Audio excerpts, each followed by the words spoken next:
NEET का result आने के बाद ये पहला सेशन।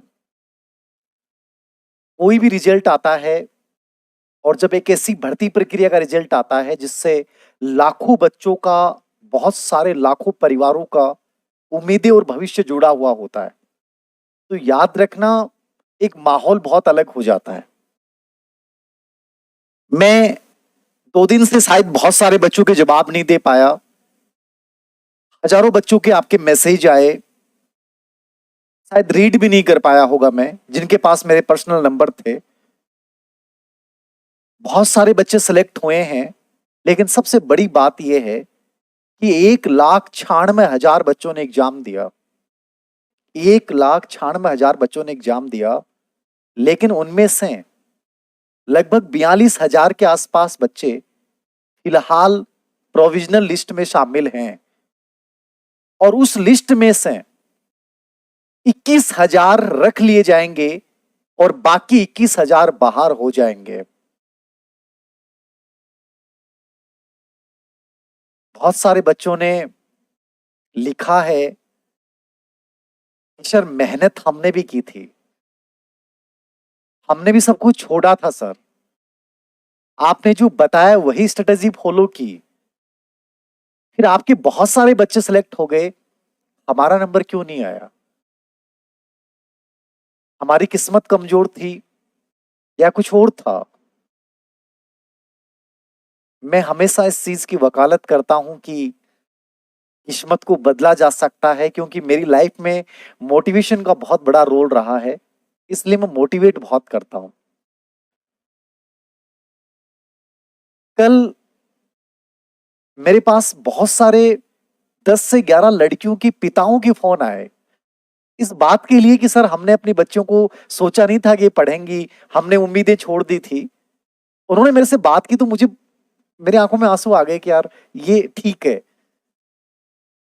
कि वो बच्चियां जिनके बारे में ज्यादा कोई उम्मीदें नहीं थी, उन्होंने बढ़िया किया। आप में से बहुत सारे बच्चे, मेरे पास ऐसे मैसेज मिले कि पिछली भर्ती में 2 नंबर से रह गया, 4 नंबर से रह गया, और वो बच्चा बहुत अच्छे रैंक से सिलेक्ट हुआ, जिनको प्रत्यक्ष रूप से, जिनको मैं देख पाया, आप पता नहीं कितने सारे होंगे। लेकिन बहुत सारे मैसेज ऐसे भी थे जो मेरे से उम्मीद करके ये मैसेज कर रहे थे कि सर अब हम क्या करें। याद रखना, सफलता का प्रतिशत बहुत 1.2 पॉइंट समथिंग होता है, और सफलता के साथ सब होते हैं। मैंने भी 400-500 स्टेटस लगाए होंगे बच्चों के, नहीं लगा पाया होगा, लेकिन मैंने बाकी कहीं शेयर नहीं किया।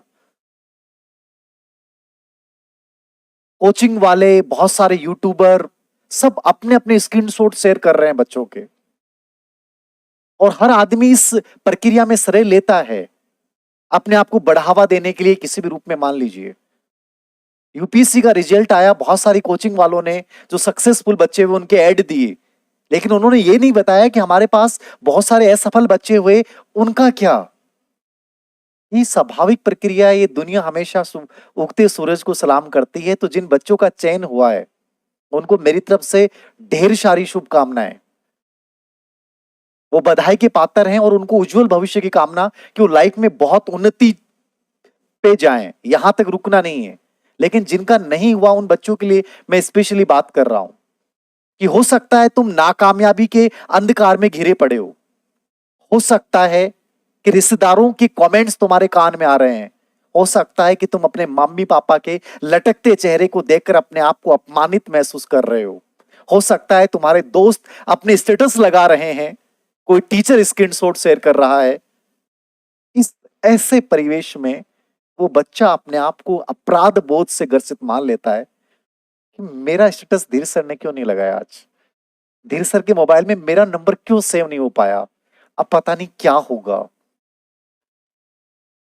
हताशा, डर, निराशा के भाव पैदा हो रहे होंगे, ऐसा लग रहा होगा कि सब चीजें छोड़ दें। मैं फिर कहूंगा कि ये जीवन का एक ऐसा निर्णायक मोड़ होता है जब आपको लगता है कि बस थक चुका हूं। उस समय मैं कहूंगा, मेरी आवाज को सुनिएगा, कि तुम्हें ये कहना कि नहीं, क्योंकि यदि तुम थक के हार के बैठ गए तो उन लोगों की वो सब बातें सच हो जाएंगी जो तुम्हारे वजूद के ऊपर प्रशंसा लगाया गया है। मेरे से अधिकतर बच्चे मोटिवेट कौन होते हैं? जो हालात से घिरे हुए हैं, जो असफल हुए हैं। मैंने तो ऐसे लोगों की जिंदगी को ज्यादा बदला है और मैंने काम बहुत नजदीक से देखा है, असफलता से सफलता को छूते हुए भी देखा है, और बहुत सारे ऐसे बच्चों को भी गिरते हुए देखा जो बहुत इंटेलिजेंट थे लेकिन नहीं सिलेक्ट हो पाए। इंटेलिजेंस की कोई गारंटी नहीं है कि आप इंटेलिजेंट है और आप टीचर बन जाओगे, कोई गारंटी नहीं, याद रखना। आपकी उम्र बहुत ज्यादा, आपका आईक्यू लेवल बहुत ज्यादा है, कोई गारंटी नहीं, याद रखना। याद रखना सबसे इंपॉर्टेंट चीज है कि जब ऐसा समय आए, ऐसा मोड़ आए, उस समय फिर से खड़े हो जाना। ये सबसे बहुत इंपॉर्टेंट है। मंजिलें लाख कठिन आए, मैं गुजर जाऊंगा। हौसला हार कर बैठा तो मैं मर जाऊंगा।